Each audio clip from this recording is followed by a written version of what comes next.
I'm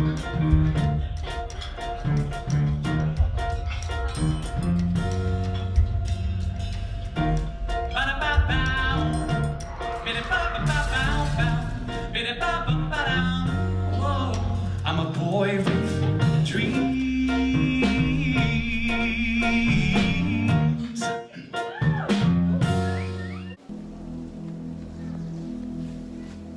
hello everyone, कैसे हैं आप सब। पिछला सप्ताह हम लोग के लिए काफ़ी संवेदनशील रहा। हमारे एक मित्र थे, उनकी माताजी का देहांत हो गया। बट वो कहते हैं ना कि जो कुछ होता है वो हमारे बस में नहीं होता है। अभी इन सब चीज़ों को देखते हुए ना बहुत सारी चीज़ें समझ में आई, और बहुत सारे जो एक मन में सवाल होते हैं ना वो भी थोड़ा सा हमें क्लियर हुए। हमें देखने को ये मिला कि हम जितना सोचते हैं यार उससे ज़्यादा काफ़ी अच्छी है दुनिया।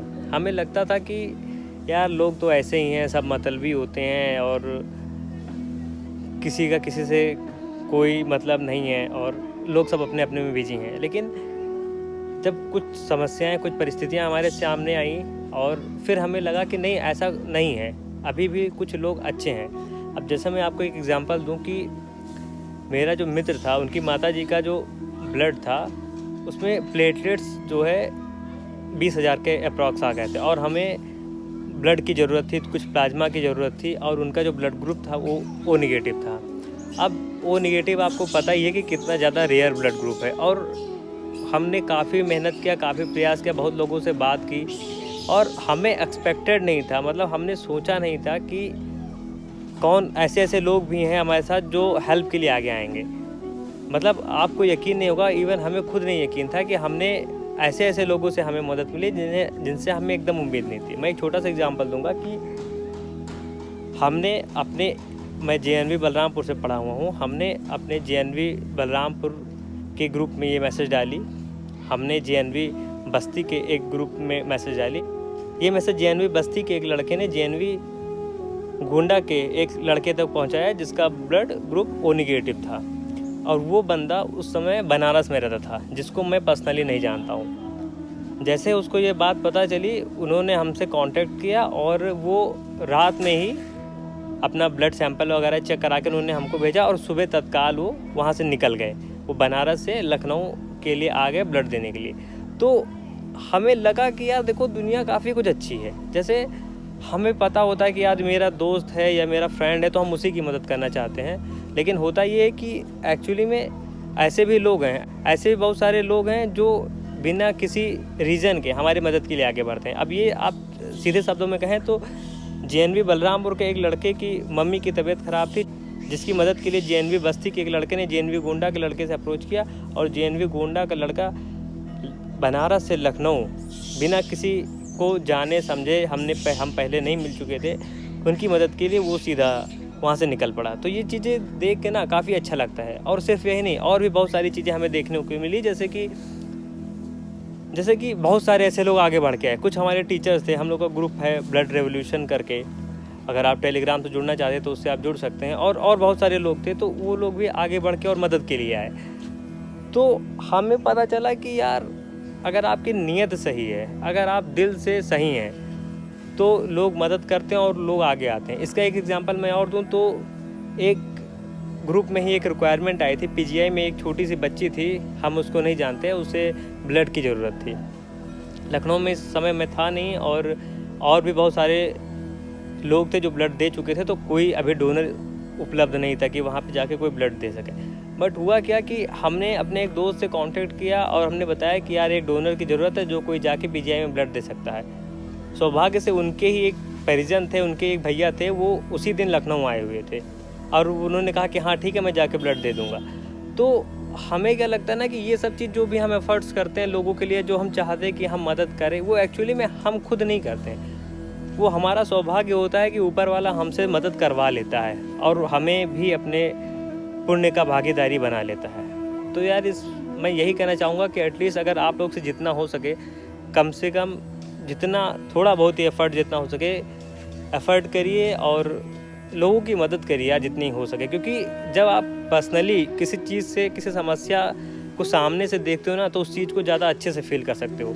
हम लोग के लिए नॉर्मल लगता है यार 1 यूनिट ब्लड किसी के लिए क्या होगा, लेकिन उस बच्चे से पूछो जो उस समय बीमारी से जूझ रहा है, या उनके घर वालों से, उनके परिजन से पूछो जो उस समस्या से उस टाइम जूझ रहे होते हैं। तो काफ़ी कुछ सीखने को मिला, बहुत सारी बातें हैं, और एक सदमा सा लगा कि हमने उनको बचा भी नहीं पाए। हम लोग मिलके हमने अपना जितना भी प्रयास हो सका हमने किया, लेकिन आपको पता ये तो विधि का विधान है, इसीलिए मैं वीडियो भी नहीं बना पा रहा था। खैर अभी आज हम यहाँ पे आए हुए हैं, ये विभूतिनाथ करके एक मंदिर है भगवान शंकर का, भोलेनाथ बाबा का। जैसा कि आप पता है कि श्रावण मास चल रहा है, तो हमने सोचा कि यहाँ पे घूम लिया जाए, और आगे का पूरा वीडियो भी आपको हम शुरू से दिखाते हैं कि कैसा क्या हुआ है।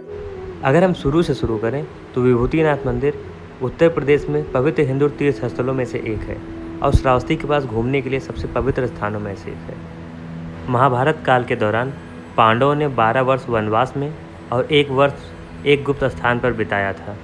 वनवास काल में वो कभी कभी सुहेल देव के वन क्षेत्र में निवास करते थे। उस समय भीम ने एक गांव बनाने की पहल की, जिसमें भीम गांव और बाद में भिनगा के नाम से जाना जाने लगा।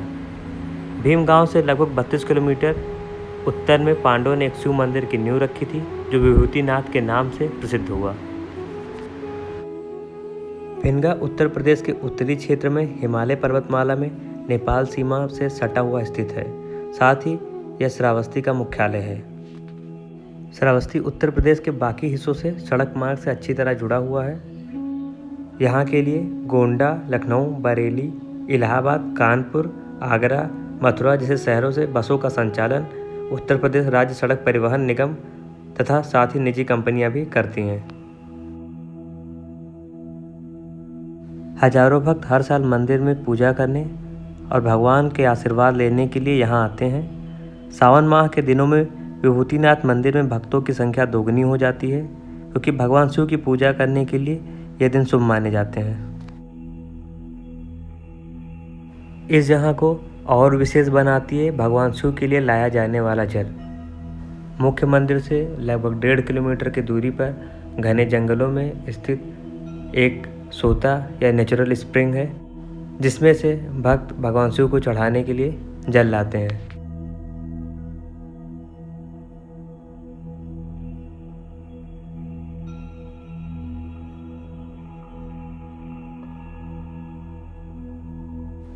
जैसा कि आप देख पा रहे हैं, ये रास्ते काफ़ी सुंदर और लुभावने हैं। अभी हम भी जल लाने के लिए उसी पानी के सोते तक जा रहे हैं।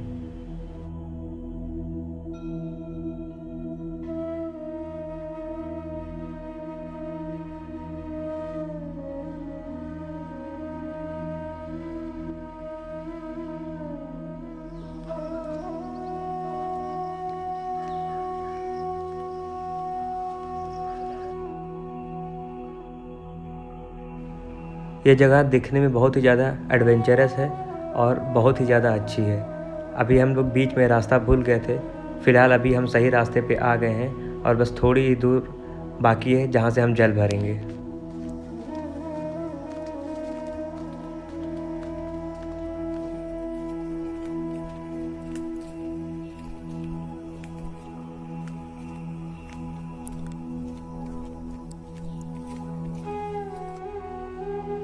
यह जगह ज़मीन से लगभग 20 फुट की गहराई पर स्थित है। हमने जितना सोचा था ये उससे काफ़ी ज़्यादा सुंदर है। ये पुरानी मंदिर होने के कारण यहाँ की जो पुरानी सभ्यता है वो हमें यहाँ पे दिख रही है। फिलहाल अभी हम देखते हैं कि हमें जल कहाँ से भरना है। फाइनली हमें वो जगह मिल गई। आप देख सकते हैं वहाँ नीचे ज़मीन से पानी आता है। यहाँ कोई नल या नदी नहीं है, ये अपने आप नीचे से पानी निकल के यहाँ पे आता है।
सभी लोग हाथ जोड़े बोले काल हर कष्ट हर दुख हर दारिद्र हर सुख संपत्ति हर पार्वती देवा महादेव शंभो महादेव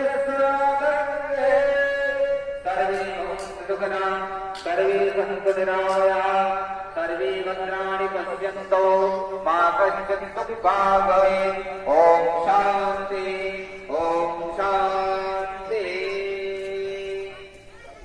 नन्दगोपकुमाराय गोविन्दाय नमो नमः।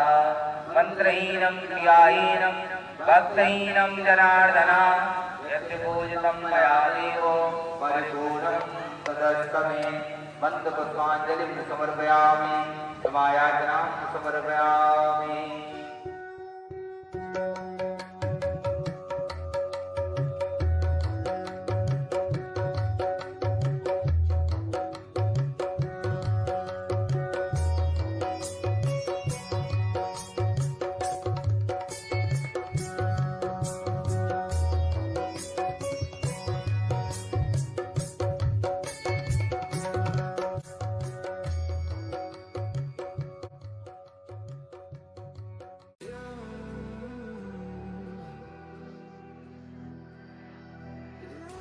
आज की ट्रिप बस यहीं तक थी और अभी 7:20 हो रहे हैं तो मैं आ गया हूँ। और एक अमेज़ॉन से पार्सल आया था ये, तो इसकी अनबॉक्सिंग करेंगे हम। देखते जाओ यार लास्ट में भी क्या मंगाया हूँ। तो यहाँ हम शुरू करते हैं। I'll stay till the finish line. 'Cause I've been counting minutes for quite some time now, just to see you again. And I've been counting days to ये हमने मंगाया है निमचैक।